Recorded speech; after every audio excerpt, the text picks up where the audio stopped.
Hello दोस्तों, नमस्कार। मेरा नाम है विनय और आप देखना शुरू कर चुके हैं विनय की पाठशाला। आज हम लोग इस वीडियो में इकाई 13 त्रिभुज जो कि कक्षा 6 की गणित से ली गई है, तो उसको हम लोग जानेंगे। त्रिभुज के बारे में जानेंगे, त्रिभुज कितने प्रकार के होते हैं, भुजाओं के आधार पर त्रिभुज कितने प्रकार के होते हैं, कोणों के आधार पर त्रिभुज कितने प्रकार के होते हैं, और सर्वांग क्षमता के बारे में भी हम लोग जानेंगे, जिससे संबंधित प्रश्न आगे आने वाली एक्सरसाइज में दिए गए हैं। तो शुरू करते हैं आज की क्लास। और सबसे पहले हम लोग ये जान लेते हैं कि त्रिभुज किसे कहेंगे। अगर कोई आपसे पूछे कि त्रिभुज किसे कहेंगे तो हम लोग बताएंगे उसको कि तीन भुजाओं से घिरी आकृति त्रिभुज कहलाती है। ठीक है, तीन भुजाएं, एक भुजा, दूसरी भुजा और तीसरी भुजा, तीन भुजाओं से घिरी जो आकृति होगी वो हमारी त्रिभुज कहलाएगी। ठीक है, अब बात आती है त्रिभुज के प्रकार। त्रिभुज कितने प्रकार के होते हैं? तो त्रिभुज बेसिकली तीन प्रकार के होते हैं। भुजाओं के आधार पर भी तीन प्रकार से हम लोग वर्णन कर सकते हैं, और कोणों के आधार पर भी हम इसको तीन प्रकार से ही वर्गीकृत कर सकते हैं। हमने बोर्ड पे पहले से ही लिख लिया है, आपको सिर्फ बताना है। अगर आप लोग इनको लिखना चाहें तो स्क्रीनशॉट लेके आप लोग लिख भी सकते हैं। पूरी परिभाषा हमने लिख दी है और उदाहरण सहित हमने चित्र बना के बहुत अच्छे से लिख दिया है। ठीक है, तो भुजाओं के आधार पर हम लोग देख लेते हैं। तो भुजाओं के आधार पर त्रिभुज तीन प्रकार के होते हैं। पहला है समबाहु त्रिभुज, दूसरा है समद्विबाहु त्रिभुज, और तीसरा है विषमबाहु त्रिभुज।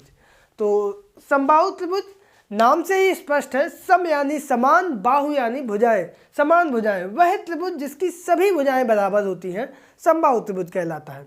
जैसे यहाँ पे देखो, ये त्रिभुज जो बना हुआ है, तीनों भुजाएं कितने सेंटीमीटर की हैं? 4 सेंटीमीटर की हैं। तो ये मेरा समबाहु त्रिभुज हो गया। आगे बात करते हैं समद्विबाहु त्रिभुज। वह त्रिभुज देखो, यहाँ भी नाम से स्पष्ट है, सम यानी समान, द्वि यानी दो, बाहु यानी भुजाएं, केवल दो भुजाएं समान हो, वह त्रिभुज जिसकी केवल दो भुजाएं बराबर हो समद्विबाहु त्रिभुज कहलाता है। यहाँ पे देखो, उदाहरण पर हमने दिखाया है आपको, ये दोनों भुजाएं 5-5 सेंटीमीटर की हैं और ये 3 सेंटीमीटर की है।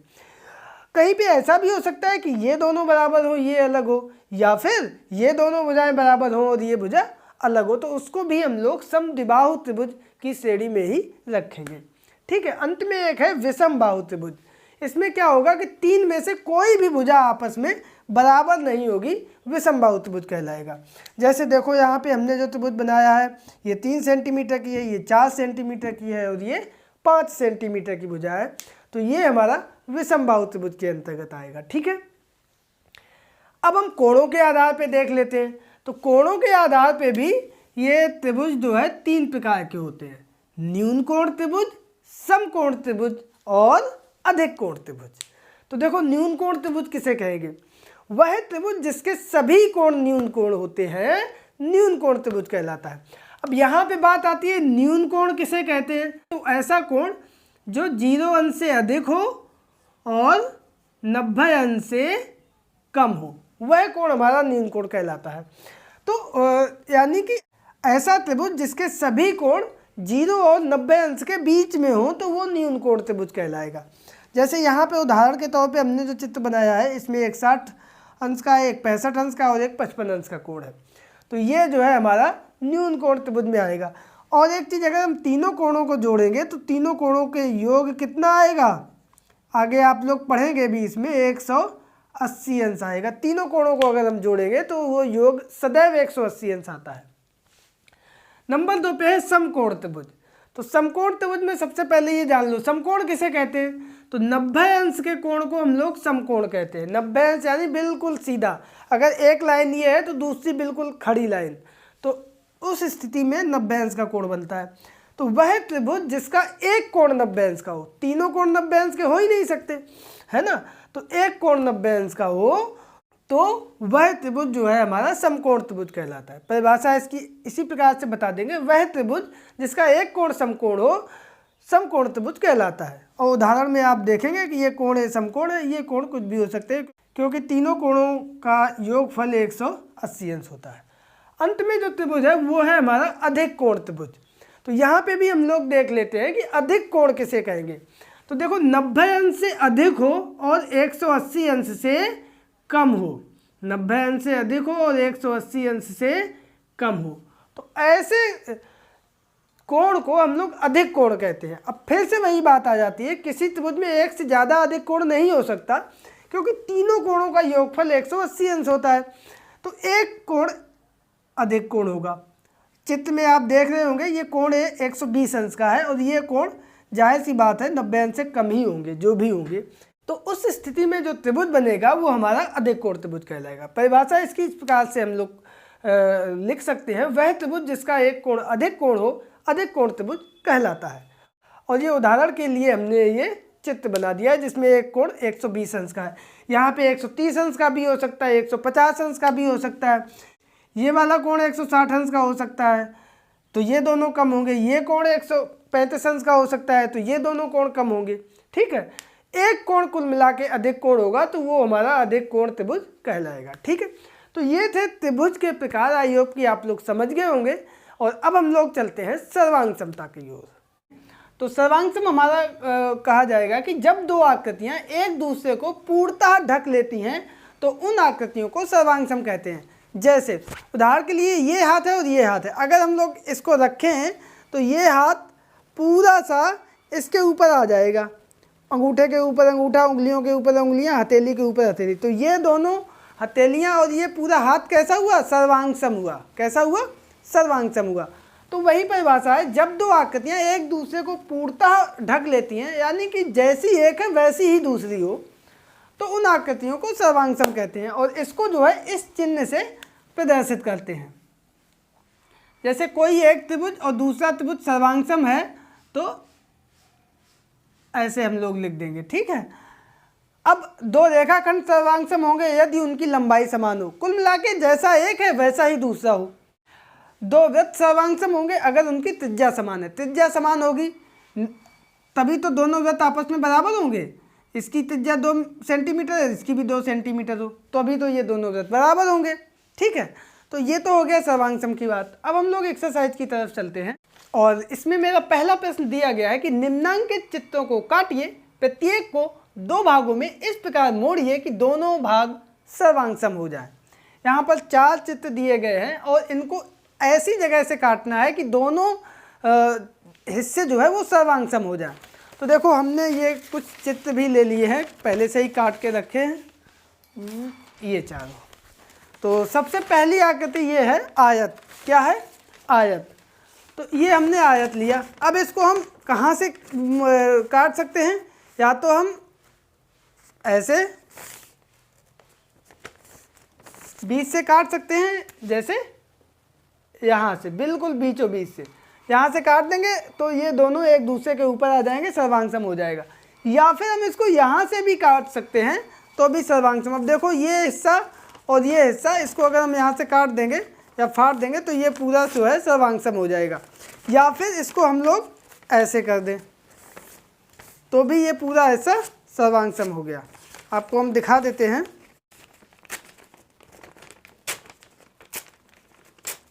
तो ये हिस्सा पूरा इसके ऊपर ये आ गया। ठीक है, तो ये मेरा सर्वांग सम हो गया। दूसरा चित्र है वर्ग। ये क्या थी? हमारी आयत। क्या थी? आयत। ये है हमारी वर्ग की। वर्ग की परिभाषा होती है चारों भुजाएं बराबर हो। ये हमने लिया, इसको कई जगह से हम लोग फोल्ड कर सकते हैं।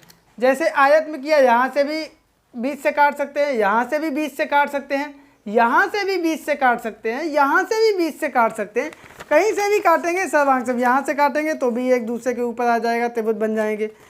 इधर से काटेंगे तो भी एक दूसरे के ऊपर आ जाएंगे और ये सर्वांग सम बन जाएंगे। ऐसे यहाँ से बीच से अलग कर देंगे। या फिर जैसे हमने पिछले प्रश्न में किया था कि लंबाई का आधा कर देंगे और दोनों तरफ से मोड़ देंगे तो भी ये मेरा सर्वांग सम हो जाएगा। दूसरा, इधर चौड़ाई से भी अगर हम बीच से कर देंगे तो भी मेरा सर्वांग सम हो जाएगा। एक हम आपको दिखा देते हैं, हम विकर्ण से काटेंगे।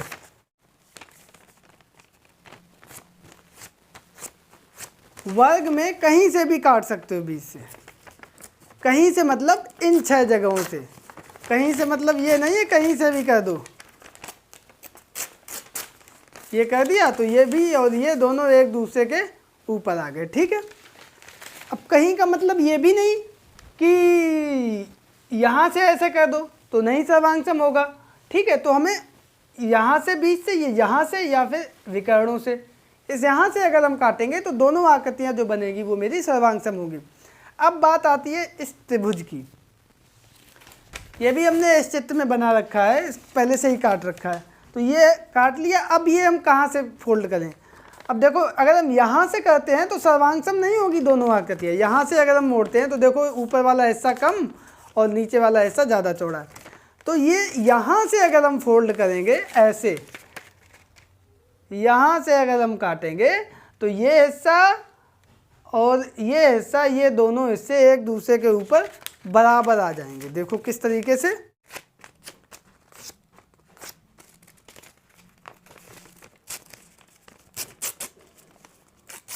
ये हिस्से। अब इन दोनों को अगर हम एक दूसरे के ऊपर रखें तो ये बिल्कुल एक जैसे एक दूसरे के ऊपर आ गए, तो ये मेरे आ गए सर्वांग सम। ठीक है, तो इसको हम लोग बीच से काटेंगे। अब लास्ट में बात आती है सर्किल की। कहाँ की? सर्किल की। तो सर्किल में क्या है, ये बीच में है केंद्र। कहीं पे भी हम लोग व्यास ले लें, कहीं पे भी, यहाँ से या यहाँ से कहीं से भी, बस ये जो रेखा हो ये केंद्र से होते हुए जाए, कहीं से भी काट देंगे वो मेरा सर्वांग सम ही होगा। ये है वृत्त, और इसको हम लोग कहीं से भी, यहाँ से मोड़ देंगे तो भी आधा वृत्त इधर आधा वृत्त इधर, यहाँ से मोड़ देंगे तो भी आधा वृत्त इधर आधा वृत्त इधर, कहीं से भी कर देंगे। मान लो हमने यहाँ से कर दिया, बशर्ते जहाँ से हम इसको काटें, अलग करें, वो केंद्र से होते हुए जाए। तो ये जो दोनों हिस्से हैं, ये दोनों हिस्से हमारे सर्वांग सम हो गए। तो ये था प्रश्न नंबर 1। आई होप आप लोग समझ गए होंगे, थोड़ा सा डिटेल में एक्सप्लेन कर दिया, आगे के प्रश्नों को आसानी होगी समझने में।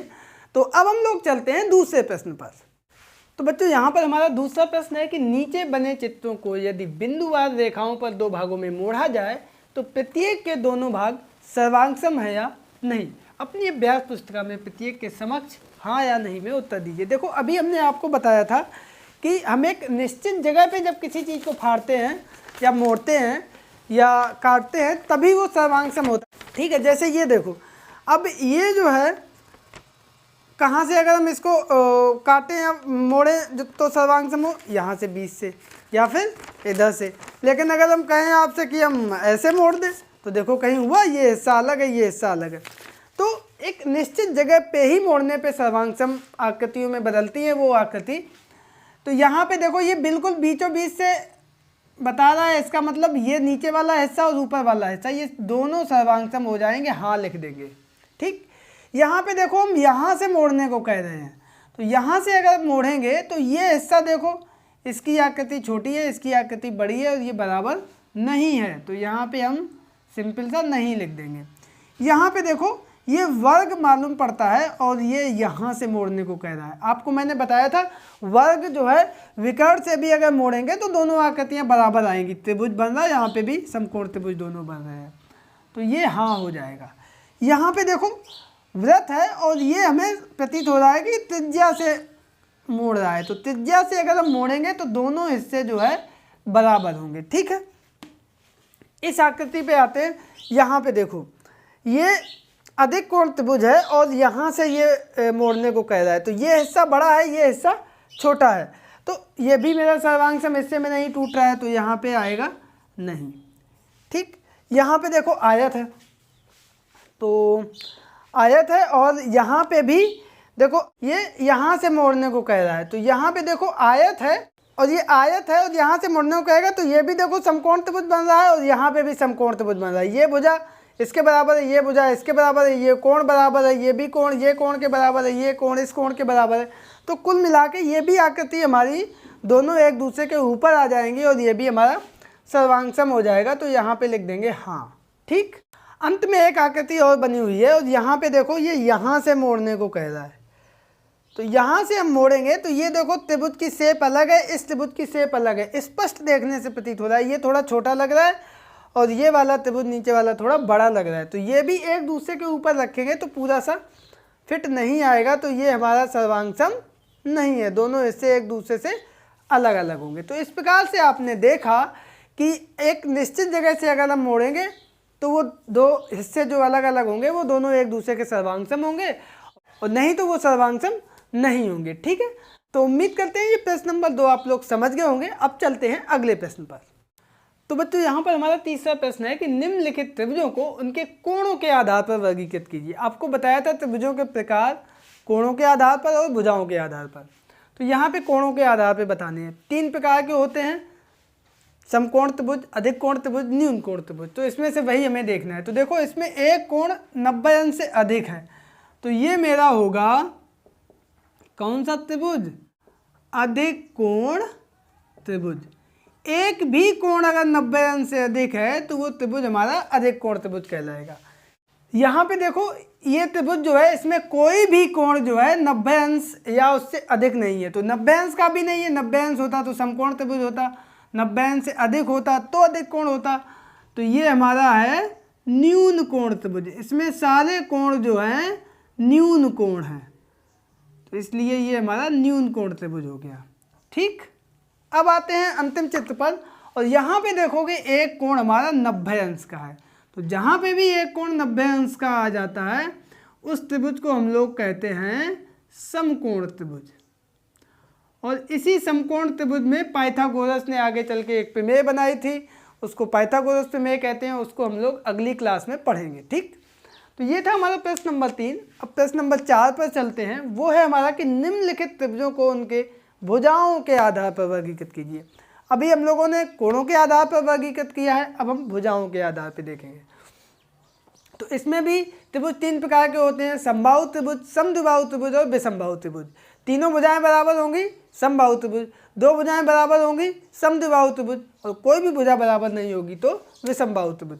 यहाँ पे देखो ये 3 सेंटीमीटर, ये 3 सेंटीमीटर, यानी कि ये 2 भुजाएं बराबर हैं, तो इसलिए इसको हम लोग कहेंगे समद्विबाहु त्रिभुज। ठीक, अब बात आती है दूसरे वाले त्रिभुज की। इसमें देखो ये 3 सेंटीमीटर, 2.6 सेंटीमीटर, 4 सेंटीमीटर, तीनों भुजाएं अलग अलग हैं, तो इसको हम लोग कहेंगे विषमबाहु त्रिभुज, क्योंकि एक भी भुजा बराबर नहीं है। यहाँ पे देखो 3.5, 2 और 3, ये कोण 90 अंश का जरूर है, समकोण त्रिभुज भी कह सकते हैं, लेकिन वो कोणों के आधार पे वर्गीकृत हो जाएगा। यहाँ पे हमसे भुजाओं के आधार पे पूछ रहा है, इसलिए इसको हमने विषमबाहु त्रिभुज कहा। यहाँ पे भी देखो ये कोण ऐसा लग रहा है कि 90 अंश का है, बट हमें भुजाएं देखनी है, तीनों भुजाएं अलग अलग हैं, तो ये भी हमारा होगा विषमबाहु त्रिभुज।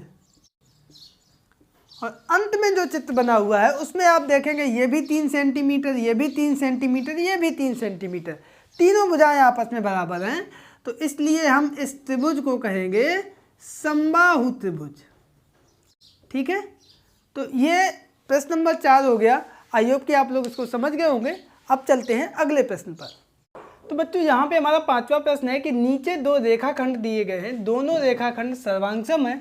यदि ए बी बराबर 4.5 सेंटीमीटर तो सी डी की लंबाई कितनी होगी? देखो ये है ए बी, ये है सी डी, इसकी लंबाई दी गई है 4.5 सेंटीमीटर और ये कह रहा है कि ए बी सर्वांगसम सी डी, सर्वांगसम का चिन्ह क्या होता है? सर्वांगसम सी डी, ये दे रहा है। तो इसका मतलब हमने आपको नियम में बताया था कि 2 रेखाएं सर्वांगसम तभी होगी जब उनकी लंबाई आपस में बराबर होगी। तो इसका मतलब ये होगा कि ए बी बराबर सी डी होगा। तो ए बी 4.5 है, इसका मतलब सी डी भी बराबर कितना होगा? 4.5 सेमी। यहाँ पे लिख देंगे अतः सी डी बराबर 4.5 सेमी।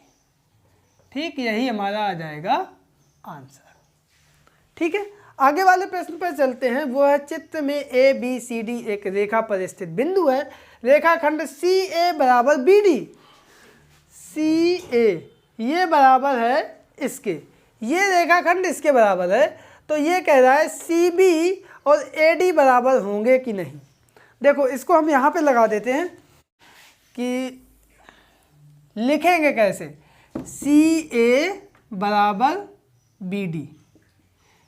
तो यहाँ पे देखोगे ए बी रेखाखंड जो है वो दोनों में जुड़ रहा है, ए बी दोनों ओर जोड़ने पर, तो यहाँ पे क्या हो जाएगा सी ए और प्लस ए बी, और यहाँ पर बी डी में भी ए बी जुड़ जाएगा। ठीक है, तो सी ए प्लस ए बी, तो ये हमारा हो गया सी बी, और यहाँ पे ए बी पहले लिख दो, A B plus B D, A B plus B D, ये हमारा हो गया ए डी।